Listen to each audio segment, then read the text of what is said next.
New career path or existing tech skills gap? Understanding the application of technology in executive security.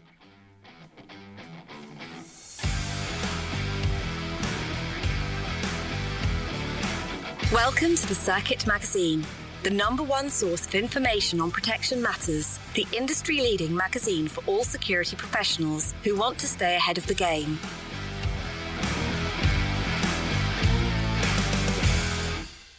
The technical EPO of the future. What a topic. We're going to be talking to Christian West, who has very kindly often spoken about the emergence of this skill set in EP.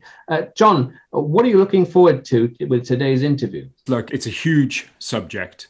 The whole technical side of EP is one that's really easily overlooked.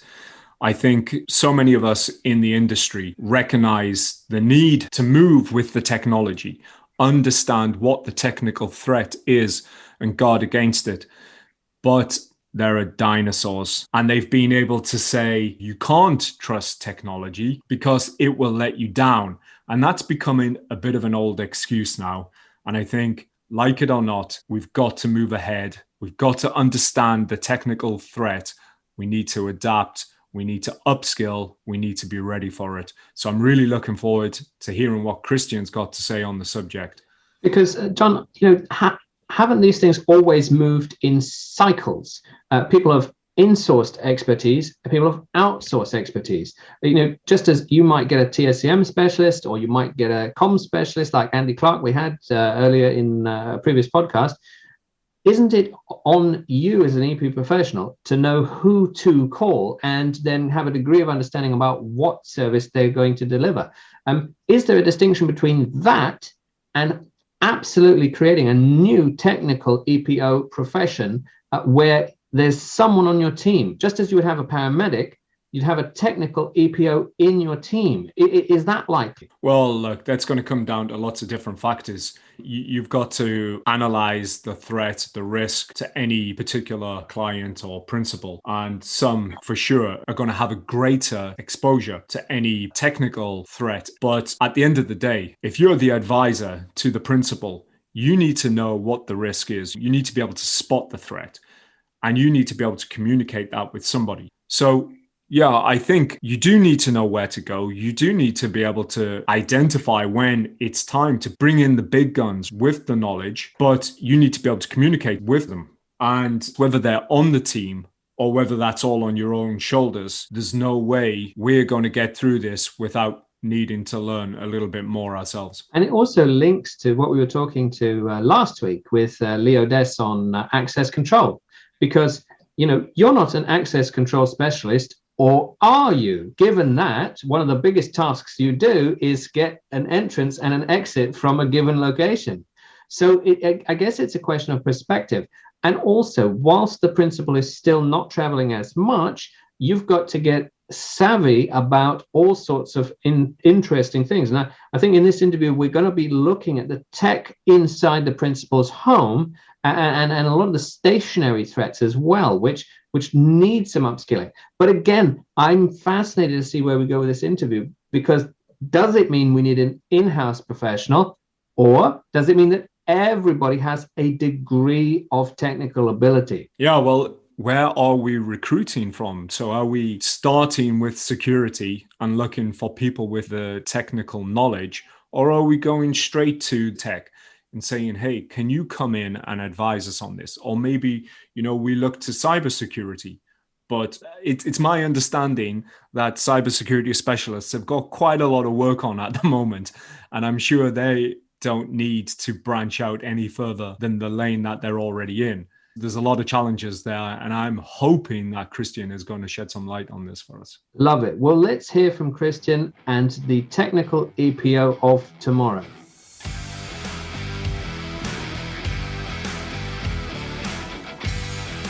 And now, let's meet one of the contributors to the Circuit Magazine.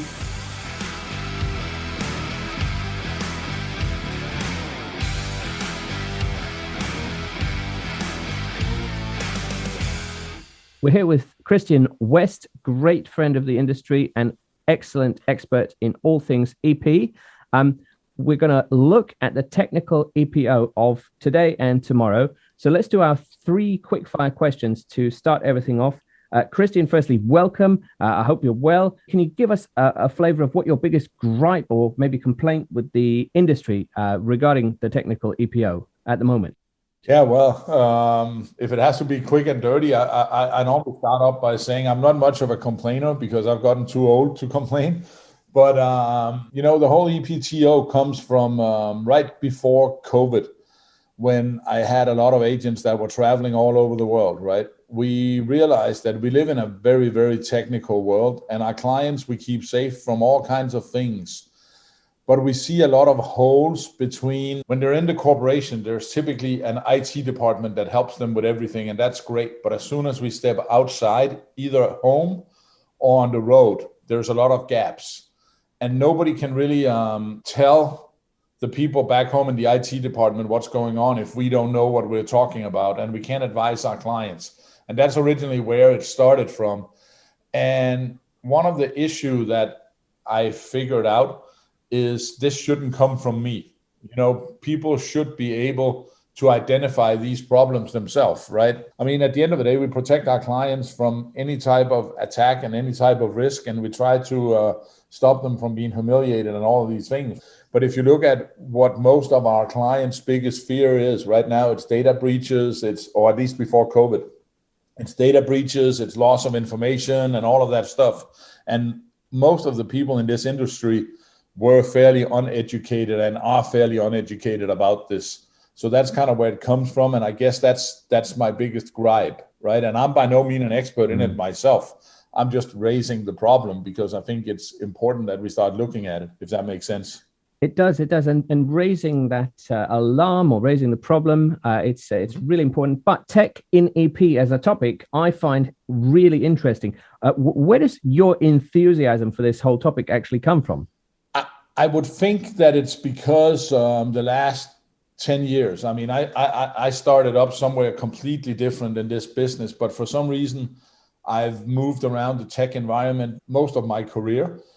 And I've seen the enthusiasm on how to get more productive and how to get more done and stuff like that. And living on the road like I pretty much have for 30 years, the more efficient you become with your time, the less or the more time you get to yourself, or the more you can get done, right? And I think it's really funny. I can't tell you why, but the old school of EP agents, which I guess I belong to now, we were very set in our old ways, right? Nobody could tell us what to do and stuff like that. And I've always been one of those guys who like to reinvent myself. I like to reinvent what I do. And if I can get smarter, I'm very curious. If you knew me really well, you'll know that I still write like this. I have horrible tech skills, but that doesn't stop me from being curious, right? So I think that's kind of where it comes from more than anything.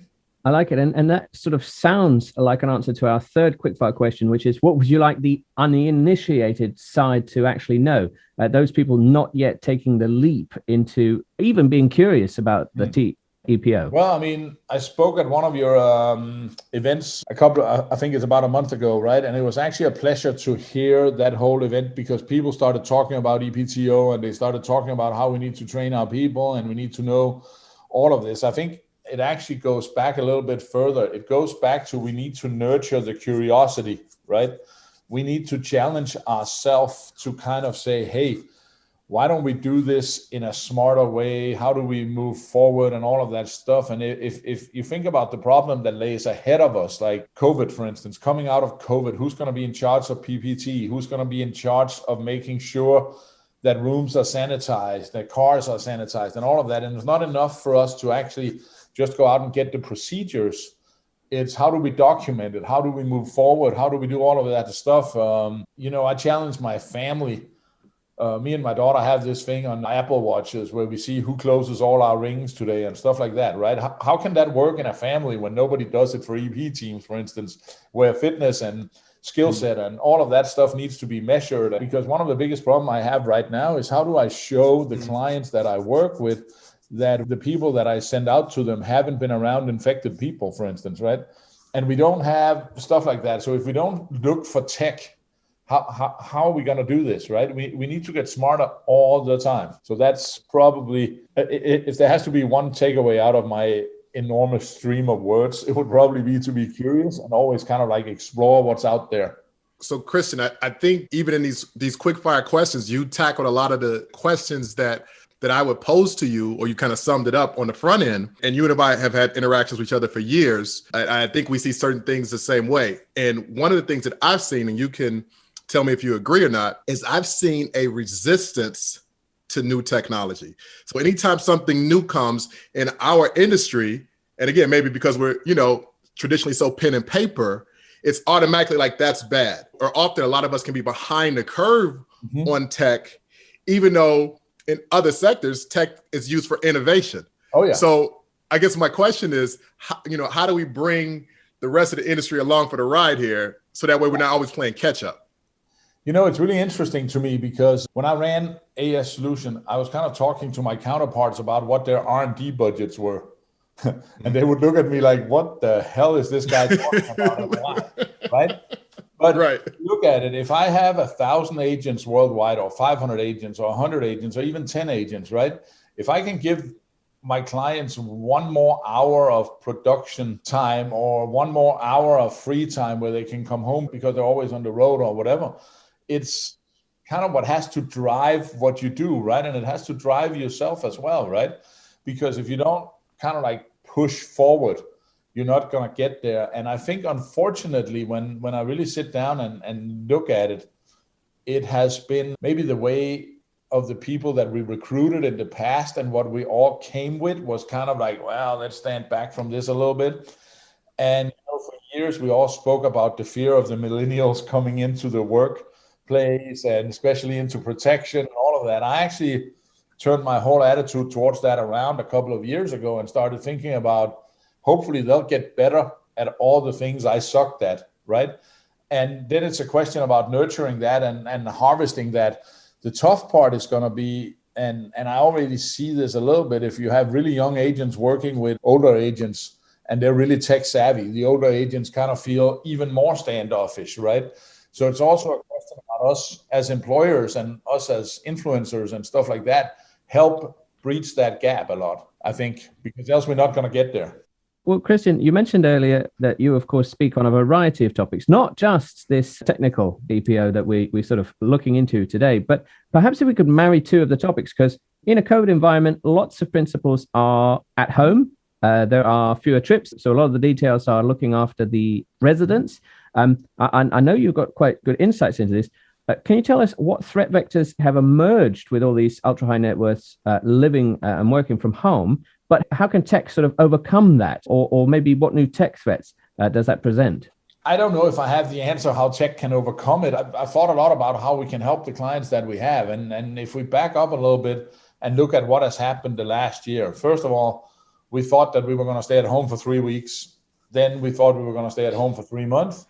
And then it turns into 6 months and then eventually a year, right? And now we're coming up on maybe even a year and a half, and who knows, right? Right now we're on a really good path, but you kind of open the newspaper every day waiting for the bad news to come, but hopefully it won't. So if you think about that, all the tech that we had back home was designed, our alarm systems, our cameras, everything was designed to keep people from the outside to stop breaking into the properties, right? And it was mostly done so we could kind of like build a perimeter, and then our clients could be left alone on the inside. The people we typically protect would only be home for a certain amount of time, and they wanted their privacy. So we didn't think much about it. So I'm definitely not slandering anybody about this, because I fell into the same kind of trap of thinking. So everybody coming home was fine for 3 weeks. It might have been fine for a month or two. But then all of a sudden you're realizing the average age of a CEO is, I don't know the exact number, but it's between 55 and 65. A lot of them been running and gunning for a long time. So there's a certain health risk. There's all of a sudden they live with their family. All of a sudden, all the people who couldn't identify where they were because they were always on the road or they were at the office. No, now they're home. They're always home. So you created all these extra layers of risk, both from a health and safety aspect, because as long as we had some duress buttons in case there was a break-in the bedroom and a safe room, we were fine. But what has happened? I mean, you typically have a home office where you need to be quiet to work, right? So you either close the door or it's in the other end of the house. What happens if you get a stroke in there? Do you have a way of alarming your security team or your family or whatever? In the office, you typically do, or somebody checks on you, right? You have all these rings of safety and security. You don't really have those at home. And one of the things that is kind of an issue in EP is we don't really want to intrude on anything, right? So when we told the clients, your perimeter is fine, we didn't do much on the inside for the most part. And, mobile duress buttons and mobile alarms, or maybe as simple as go to have a certain code type on your phone if you don't feel well, or you're in the pool, or you walk the yard of the big estates or whatever, and you start feeling sick. Something as simple as how do you get your team to come and help you, right? The whole fire safety, all of these things. So what we did was we went out and looked at different apps that could kind of like call for help, mobile kind of like duress buttons that could call out to the guard shack, made sure that the phone systems work, maybe extra internal phones in some of the rooms, stuff like that, right? And technology plays a big role in that. And if you also look at moving back home, created a lot of risk on the whole delivery side, right? And we went from getting 10 Amazon packets a month to getting 10 a day. All our food is now delivered to us. So that means all of a sudden uncleared drivers will figure out who lives here because they come back several times, right? And it's easy for them to tell their friends or whatever. And they deliver the food. And for most cases, the food goes straight into the kitchen. I don't even want to think about what people could do to the food, but put in a letter to the client, put it in the food delivery.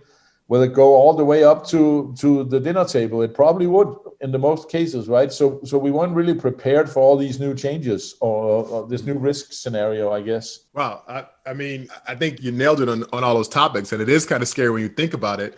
We always say that, the world has changed. And then I'm always feeling like, particularly in our industry, we're playing catch up. And so since we're playing catch up, we want to try and be as effective with it as we can. So I think it's great, having somebody like you, on the show talking about a topic that just isn't just straight running and gunning or, drop kicks and stuff. And even when you're talking about countermeasures, you're not talking about firearms, you're talking about a duress button. Well, it's also funny, right? Because I was out talking to some of our friends in the industry who's kind of suffering, right? Because all of a sudden travel stops and tour stops and all of that stuff, right?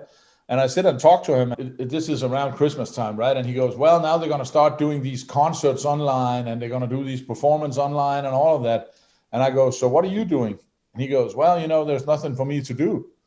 And I'm like, so you haven't had a talk with your clients, which I know listens to you because I've known you and working with this client for years, about maybe taking the Van Gogh painting in the background down, or maybe not show exactly where you live or whatever, right? And it's really funny because we don't like technology and stuff like that, but we can still advise on the risk, right? Mm-hmm. So it would be kind of an easy sell for himself, and it would create a lot of value for the client to say, hey, have you actually set up a studio where you're going to perform from, or are you going to perform from your living room? If you're going to perform from the living room, maybe take your obscure paintings in the background down or whatever, so don't put yourself at risk, right? And that kind of transfers into the EPTO thing as well. If we don't think risk in every aspect of what we do, we're not going to be the good advisors.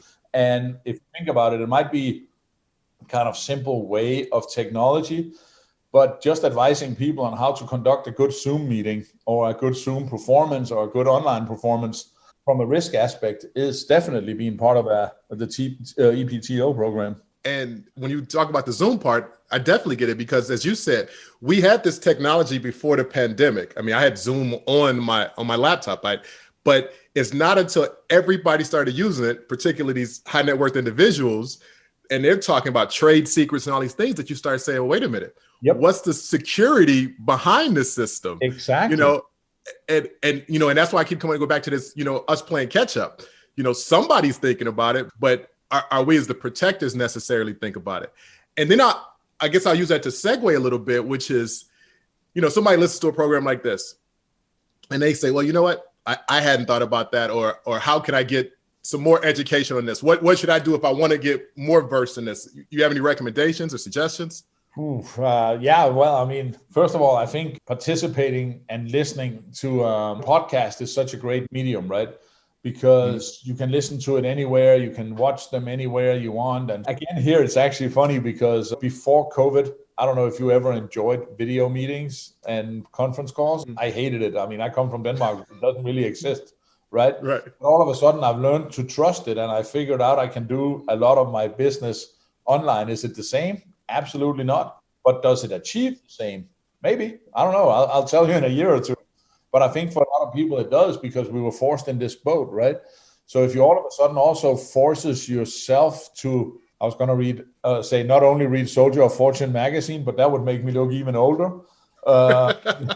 If you maybe don't spend all of your time reading gun magazines, but actually go on and play with different apps or iTunes or whatever and figure out what's out there. But also go in and look at, we really have created a lot of, I mean, one of the biggest takeaway from me from COVID is a lot of people have kind of found windows to express what they're doing, right?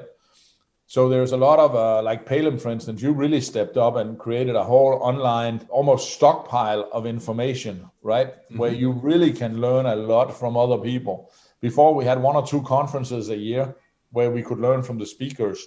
But right now, I mean, there's more podcasts and more online stuff that anybody can even assume, right? So that's one way of doing it. Another way of doing it is speak to the other teams and stuff like that. There's one thing I think is so great in our industry, and I think is so great among us people. And I don't know if it's just me, but I never get a no when I ask people to help me with something, or if I ask a question from another team or from another operator. And I know myself, I try to answer everybody that reaches out to me with something that I think is a serious concern for them or something they need help with, right?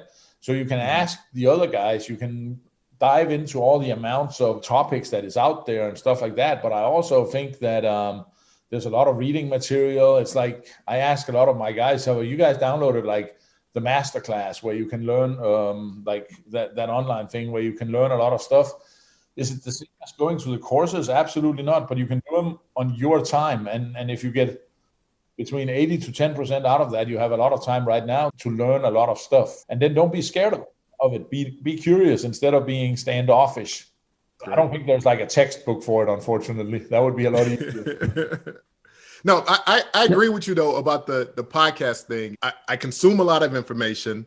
And I read a lot of physical books. And then I had started listening to audiobooks and podcasts. And I'm like, oh, this is amazing. And, you know, instead of working out, listen to music during my workouts, I'll put a podcast on and consume this information. And even if I can't finish it, you know, when I'm in transit, I'm in the car, and you can just kind of, like you said, stockpile it where you have just different topics. And it doesn't just have to be EP stuff. You can learn so much from other things. I was just listening to, you know, this thing about Bill Gates and viruses, and just consuming this information. And then we can filter that and say, okay, this might be something I need to share with the client, or I need to share with my team. You know, it's really funny. One of my mentors, who is absolutely outside of the tech generation, he has this thing. When he went out and traveled in the security industry, he remembered where all his clients and all his friends work. And whenever he was sitting on his iPad watching an article, let's say that he had a friend who worked in a bank, and he would read an article about that bank. He would go in and send that article to either his client or his friend and go, hey, I was thinking about you when I read this article. And he stays relevant. He keeps the contact network. Yes. It's brilliant, right? And I keep that as a learning lesson for all my guys all the time, right? Because if you do stuff like that, you learn something about other people. You learn something about the industries, the people we protect. I mean, a lot of the people that is EP guys, if you pull them out and actually ask them in depth, what does your client do? What companies does he own? Where does he? Most of them probably don't even know, right? Because we're so focused on all of this. So I love it when you say, try and dig into topics that are not other EP guys or EP related, right? Because there's so many other things out there that can help you. Absolutely. And I don't want to get too far off topic, but for a while I've had a subscription to Wired magazine. I don't even know if they still make it in print form. But I remember just years ago, you know, on a little sidebar column, they had this article, maybe 4 paragraphs, but it was the beginning story of the guy that started Uber. So right when he was first just starting Uber and he just got a little bit of coverage, again, it was, an eighth of a page long. And you read something like that, and then you go, and now you look at where that company has grown and how this valuation. Exactly. Like those are the things that should be inspiring us and saying, hey, I can do this. Yeah. Exactly. And maybe not start a company that ends up at Uber, but it can also start it up as a person, right? I mean, I know that a lot of people are kind of like, oh, I don't have inspiration to work out. I don't have inspiration to do this. I don't have inspiration to do that. But maybe you can find the inspiration in some of this if you just don't stay focused, right? Great. As you said, Christian, people don't say no to you when you ask for help. And I think that's because people obviously genuinely like you, but people also genuinely like to help. And that's why people have been very kind. We invite them. We had the inspirational leaders, and we just wanted them to help the industry, to motivate everybody. So coming back to this technical EPO, I guess we don't really have the answer. How can you become one? You're literally going to either be one or not be one, or you're going to segue into becoming one. But one thing that we can look to is the future. Now, I remember 5 years ago when we started the events looking at tech in CP, we had a phobia, almost. Let's call it a phobia. I would invite people to join a panel, and I would say it's about EP. They say fantastic, and I say, and we're going to consider what technology might do within EP. And they said, absolutely not. I can't join it. I'm not going to touch it. Now, obviously, we've come very far in just a few years, but 5 years down the line, I suppose the golden question, the futurology, how can people prepare? Wow, that's a great question.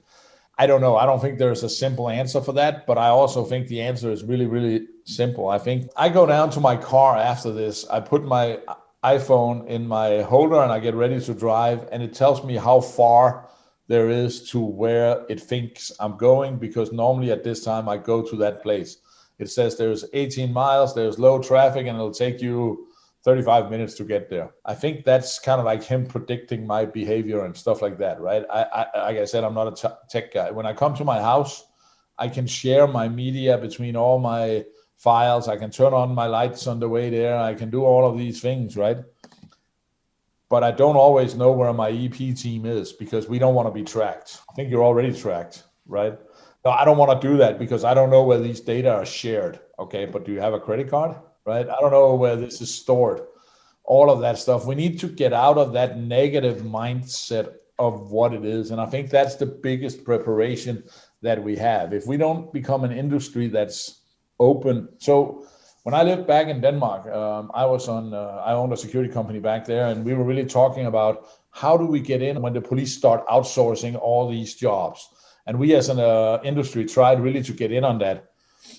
And we never really made any progress with it. But at the same time, a guy figured out how to write parking tickets on private properties, and he cornered the market for private parking control.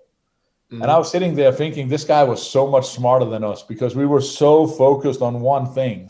And it has become a little bit of a learning lesson for me, right? Because coming out of COVID, EP is still going to be the same. We're just going to focus on different things, right? But at the end of the day, there's still a need to be protected. Either people are going to be traveling or they're not going to be traveling, but they still need the same things. But if we don't embrace and become, let's say, like we have the EPTO, which is probably more a mindset than a set thing, but it's a way of thinking. Are we thinking about becoming the EP PPT kind of consultant?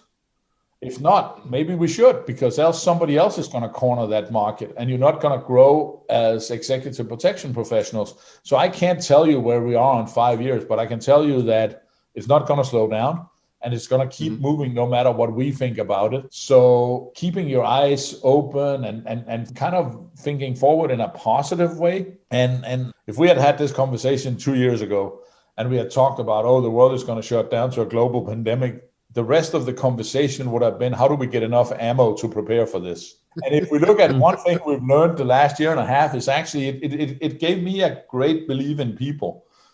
because we've had some trouble over politics and whatever, but that's really dumb when you think about it, because had we had this conversation a long time ago, it would have been like, oh, we prepare for the end of the world, the worldwide pandemic, all of that as protectors, right? But let's look at this and say, hey, we actually got along pretty well. Nobody was shooting each other left and right in the street due to the pandemic and all of this stuff, right? So if we take that mindset of positivity and look at how the world is going to evolve and stuff like that, I think we're going to figure it out. But I think it comes back to what we talked about in the beginning. If we're not curious and if we don't become realistic of we can't stop development, right? So let's figure out a way of working with it. I think that's probably the best way of looking at the next 5 years. I know that was a little vague, but I don't have the set in stone answer for it, unfortunately. It's just great listening to you talk, because while I see you kind of rooted in the past in terms of your background, you're a visionary enough thinker to realize tomorrow's not going to be the same as today. So maybe you don't know what it is, but it ain't going to be the same as right now. Not at all. Not at all. I mean, I mean, the world is going to evolve, either if we like it or not, right? Yeah. I mean, the only thing that's for sure is we get older and we don't have time back, right? Those are the only two for sure things in life. And therefore, any tech that gives us a little more time is quite appealing. It is, but it's also a question about getting more organized. And but I know, does it really get us more organized? Maybe not, right? Because we just take on more and more things as well. So I'm not saying that the EPTO makes us less stressed or less worried or whatever. I'm just saying we need to follow along, right? I like it. Well, no, this is great, and it's a great topic, and it's good to ask these questions thematically, because what we're trying to do is bring the pages of the Circuit magazine to life and move from topic to topic, which interest us, which interest you, which interests our readers and now listeners. So maybe a good question to finish on, I suppose, would be, what's next for you? Are you taking it easy over COVID? Have you got any plans? Yeah, it's too early to kind of go to the world with it, but I took about 6 months where I was thinking long and hard about what comes next. And I'm in the middle of a new startup that hopefully will premiere soon, where I have hopefully found a new way to contribute to the industry, maybe even more than I ever have before. And if I can make a business out of it at the same time, that would be great. So I'm full speed ahead again. And I can't do anything else, and I wouldn't do anything else. I mean, I love this industry, and I'm kind of try to be a positive element in every way I can, because I think there are plenty of people who puts the negative in front of everything else, right? So everything I do is trying to be positive, and I never worked for anybody, so I really have a hard time going out and looking for jobs, right? So it's more about, for me, finding a new niche that I can make my own. That's great. Yeah. You are what you are, right? Well, we've got to get Christian back, because there's so many different elements that we could talk about. And it's great to be able to have these focus points here. But there's other stuff that I would love to dig in. And then particularly if you've got a new project coming up. So, we just started the podcast. We're almost a dozen episodes in. But give us the heads up when you're ready to launch or ready to talk about it. And we'll make sure there's a platform. Oh, perfect. That would be awesome. Well, Christian, thanks very much from Elijah and myself. Thank you. And we look forward to seeing you again very soon. Yeah, I hope so. Thank you, everybody.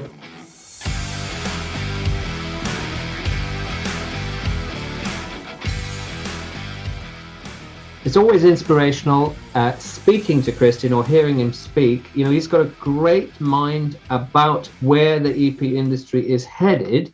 It's great to actually get some takeaways for this, because the technical EPO has so many things to consider now, don't they? Residential security, if the principal isn't traveling so much. What about health and safety? You want to ensure they're free of COVID, but to what extent can you use some of their Fitbit technology? Of course, TSCM, but what about mail security? I love that. The mail security is perhaps an underbelly that we haven't considered. John, what did you take away from today's session? Okay, so I was hoping to listen to this interview and come away with it being all knowledgeable and ready to go. I think in many ways, it's given me more questions than I had before I listened to it, more food for thought. And putting my hand up, it's exposed for sure areas and gaps in my own knowledge that I know I need to upskill. But we're very quickly trying to bring tech into all areas of our life because we can see the benefits of it. I think we all accept, that if we can do something more efficiently and it involves plugging into tech, we're at that stage where we've given up the resistance to it now and we're on board. I guess what we're really saying is it going to be your job? Is it going to be an outsourced job? Is it going to be one professional with all the technical capabilities, or are we going to have to spread them across the team? Are we going to have to embed it like a paramedic? Are we going to have to buy it in? Yeah, the paramedic's a really good example, actually. But with medical, it's easy for us to know where to turn to get the help. We know where we can go to get the training. We know which training is appropriate, and we can tweak it to our principles very easily if we just know a little bit about their medical history and the threats and risks that they're exposed to. Now, how do we overlay the same principles onto the technical threat? That's a bit more of a challenge. Yeah, you do have a good point, because of course, paramedic is a term. It's definable. Medical doctor is definable. But geek that is also an EP professional, where does that stop and start? And I'm looking forward to learning more about it through Christian West's work, and I know some of the wider community are looking at this topic as well. But where it ends up and where the principal wants it to end up are maybe two different things in the short term, at least. I wanted to make a little announcement in that on Friday, the 2nd of April, I do know it's Good Friday, I am holding a corporate security modernization event for the Southwest United States. Many familiar faces and friends of the industry, ranging from Chris Story and Chuck Randolph, our friends over at Conversations in Close Protection and the IPSB, all the way through to a fireside chat with Jason Viat from GoDaddy and the magic himself, Carlos Francisco. He's going to be doing the corporate security magic. So I'm excited about that. And hopefully we'll see a lot about this technical EPO also at that event. John, what is coming up for the magazine? And what do we hope people will do? Yeah, well, we've got issue 57 lined up inside the magazine. We've got all our regular features. And we conclude our part 2 on the story of kidnapping of a tycoon. So look out for that one. Which actually was a topic of debate in our BBA Connect app just recently. It is a very key theme, and I'm very pleased to see all the engagement. You know who you are. Thank you for engaging. It's great to keep that community spirit alive, and also lots of new members coming on board inside the app. Welcome. We hope we can help you as much as you need. But please do subscribe to our podcast. Do subscribe and download the BBA Connect app, because that enables you to be in touch more often, but more specifically to your needs.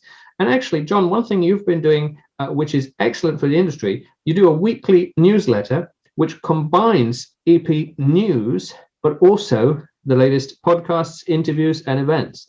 How can people get involved? We're putting out a lot of stuff at the moment, and maybe your life is a little bit busy. Maybe you haven't got time to digest all of these things on an individual basis. We will forgive you. But on the circuit, our weekly newsletter, which does a great roundup, it brings everything together. So you're not going to miss out on anything if you subscribe to that. You can do that by going directly to the circuit website, and every Friday in your email, you're going to receive a newsletter which collates all of the best bits of what we've been up to. And I do look forward to that. It's been great talking to Christian. I'm very much looking forward to our next events. And this has been an excellent edition of the Circuit Magazine podcast.